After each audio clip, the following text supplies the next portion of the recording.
Hello दोस्तों, स्वागत करते हैं आज के बीच में आपके अपने चैनल स्टडी मेरे पर। दोस्तों, बात के 69 शिक्षक भर्ती के आंसर की प्रकरण संबंधित मेरी एक सलाह आगे की रणनीति, अगर पसंद आए तो ठीक, वरना आपको जो ठीक लगे वो करिएगा। तो वीडियो बिना स्किप करते बने रहिए मेरे साथ आपके अपने चैनल स्टडी मेरे पर। जो लोग चैनल पर नए हैं तो प्लीज़ चैनल को लाइक करें, शेयर करें, सब्सक्राइब करें, साथ में बेल आइकन दबाना भूलें ताकि मेरे वीडियो नोटिफिकेशन आप तक पहुँच जाए। जैसे दोस्तों अभी हाल ही में आपने ईडब्ल्यूएस का मामला देखा होगा। ईडब्ल्यूएस में सरकार ने 69,000 शिक्षक भर्ती के सुप्रीम कोर्ट का हवाला दे दिया और वहाँ पर उन्होंने कहा सर 23 तारीख को सुनवाई लगी है, इससे पहले थोड़ा सा रुक जाइए, इसमें ऑलरेडी पूरी लिस्ट रिविजिट होने वाली है, चीज़ें होने वाली हैं। और जहाँ पर लिस्ट रिविजिट पर सुप्रीम कोर्ट ने रोक लगाई, 23 तारीख को इस पर सुनवाई होगी, क्या होता है पूरी चीज़ें क्लियर हो जाने के बाद इस मामले पर सुनवाई लगवाई जाए, जिसको as a request supreme division bench ने उसको माना और अगले मामले को 16/10 को लगा दिया। ठीक है, तो अब दोस्तों जो सोशल मीडिया पर चीज़ें चल रही हैं उस पर मैं आता हूँ। सोशल मीडिया पर चल रही सुप्रीम कोर्ट एक सीनियर एडवोकेट की, देखिए अब थोड़ा सा पेशेंस आज इसको समझिएगा और थोड़ा सा अच्छे दिमाग सोचने का प्रयास करिएगा। ठीक है, मैंने आंसर की वालों को हमेशा अच्छी सलाह दी है, क्योंकि रीज़न यही रहा कि मेरा किसी से कोई 1% से ना तो मुझे किसी बेनिफिट से मतलब है, ना तो किसी चीज़ से मतलब है। ठीक है, जो उनके भविष्य के लिए अच्छा होगा मैंने वही सलाह दी। देखिए, सबसे पहले आप इस बात को समझिएगा कि जैसे आप 2 साल से बैठे हैं, ठीक है, हालांकि ये सीनियर एडवोकेट बहुत पहले हो जाना चाहिए था, जब क्योंकि जो आदेश आया था 13 मार्च को आया था। ठीक है, सिंगल बेंच का शायद मे बी 13 मार्च 2021 को आया था, ऐसे कुछ डेट थी, मुझे क्लियर याद नहीं आ रहा है। उसके बाद लगभग 1 साल डीबी में केस चला। ठीक है, और फिर उसके बाद 13 या 11 मार्च को फिर से अगले साल उसको रिजर्व हुआ, फिर उसके बाद ये जो आया लगभग 1.5 साल हो गया सिंगल बेंच। तो जब आप सुप्रीम कोर्ट जीते तो उसके बाद ही एक सीनियर एडवोकेट हर डेट पर प्रेजेंट अगर होता। ठीक है, हालांकि संख्या इतनी बड़ी है कि सीनियर एडवोकेट हर डेट, आप लोग इतने ज़्यादा लोग हैं कि सीनियर एडवोकेट हर डेट में बहुत आसानी से अपीयर करा सकते थे। ठीक है, अब क्या दिक्कतें रहीं, क्या चीज़ें रहे, आई डोंट नो कैसे क्या रहा।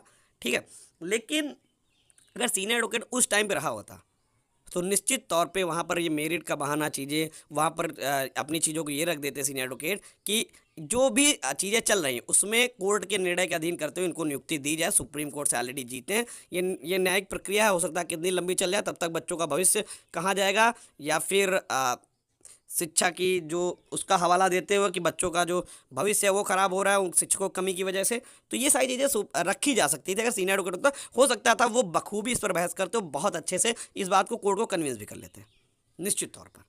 लेकिन अब मैं आपको एक सलाह ये देना चाह रहा हूँ, जैसे आप लोग इतने साल वेट कर लिए, तो थोड़ा सा वेट और कर लीजिए। क्यों कर लीजिए, इसका सबसे बड़ा रीज़न ये है कि आप इस टाइम पर, मान लीजिए आज की डेट में कंटेंट में किसी भी सीनियर एडवोकेट को उतार देंगे तो निश्चित तौर पे उस पर अगली डेट लग जाएगी। हाई कोर्ट में सुप्रीम कोर्ट के केस का हवाला देते हो, सर लिस्ट रिविजिट होने जा रही है, सुप्रीम कोर्ट इस मामले पर 23 तारीख को सुनवाई करने वाला, फाइनल सुनवाई करने वाला है, सर हमें टाइम दे दीजिए, निश्चित तौर पर अगले महीने डेट मिल जाएगी और आपकी एक हियरिंग का पैसा जो है वो चला जाएगा। तो बहुत सारे लोगों का ये मानना है कि लिस्ट रिविजिट होने के बाद भी इसमें नहीं होगा। चलिए, मैं आपकी इस बात से सहमत हो गया कि लिस्ट रिविजिट हो जाएगी, वो आपका नहीं करेंगे। ठीक है, हालांकि मुझे ऐसा नहीं लगता है कि लिस्ट रिविजिट होने पर, जो मेरा अपना तर्क है कि जैसे मान लीजिए जब लिस्ट रिविजिट होगी 69,000 की पूरी होगी। ठीक है, समझिएगा थोड़ा सा गणित को। ठीक, तो 69,000 की जब पूरी लिस्ट रिविजिट होगी तो उसमें पूरे जो 69,000 की सीटें सब पर होगी। ठीक, और इन्होंने खुद अपना एफिडेविट लगाया है कोर्ट के अंदर कि हम जैसे ही महेंद्र पाल एंड अदर्स की याचिका पूरी तरीके से निस्तारित हो जाएगी, ठीक है, तो हम उसके बाद सभी याचियों को उसका लाभ दे देंगे।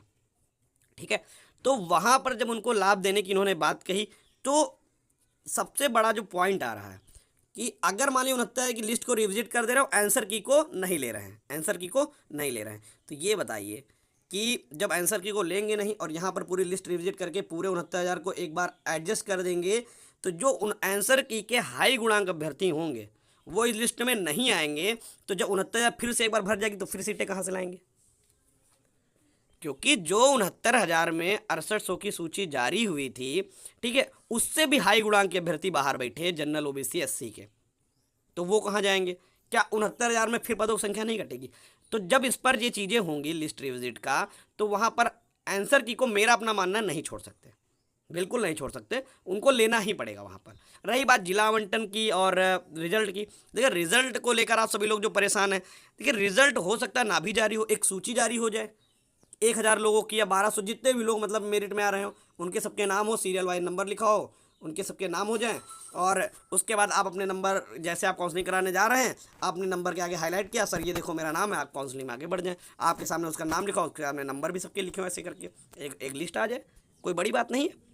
ठीक है, तो यहाँ से जो चीज़ें पॉइंट निकलेंगे। और उसके बाद जिला आवंटन, दोस्तों आपने देखा होगा 69,000 शिक्षक भर्ती का जब पूरा प्रोसेस हुआ तो 22 दिन के अंदर 1,46,000 लोगों के जिला आवंटन फॉर्म भर कर, जिला अलॉट कर और उसके बाद 3 जून को उनकी काउंसलिंग कराने जा रही थी सरकार। 22 दिन के अंदर 1,46,000, 1,000 लोगों को फॉर्म भरना है, बहुत ज़्यादा, बहुत ज़्यादा 1200, बहुत ज़्यादा 1200। तो अगर इतने लोग फॉर्म भरना हो तो मैं बता रहा हूँ एक दिन बहुत है। चलिए आपको सर्वर इशू, ये सब इशू होने से 2 से 3 दिन का समय दे देंगे और ये तो लिस्ट तुरंत आ जाएगी। इसके 2-3 दिन के समय, मतलब 3 दिन के अंदर आपके जिला आवंटन फॉर्म भर जाएगा। अब बताइए, लिस्ट रिविजिट होने के टाइम पर आपका ये फॉर्म भी भर जाएगा और इन लोगों का आराम सब कुछ चीज़ें हो जाएगी। अब आते हैं आपके निगेटिव कमेंट पर। अगर मान लीजिए सरकार 69,000 की लिस्ट को रिविजिट करने के बाद आपका नाम नहीं ले रही है, तो जैसे ही आप सुप्रीम कोर्ट का आदेश आ जाए, जैसे ही सरकार के सुप्रीम कोर्ट का आदेश आ जाए, तो अब आदेश आने के बाद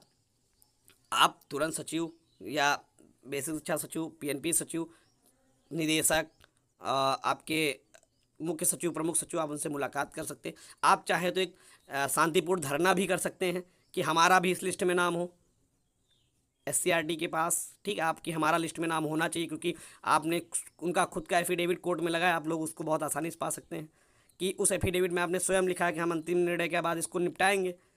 अगर उसके बाद भी मान लीजिए आपकी बात नहीं सुनी जा रही और लिस्ट करके इनको नियुक्ति दी जा रही है, चीज़ें बढ़ाई जा रही हैं, तो आपके सामने एक ऑप्शन और खुला होगा कोर्ट का।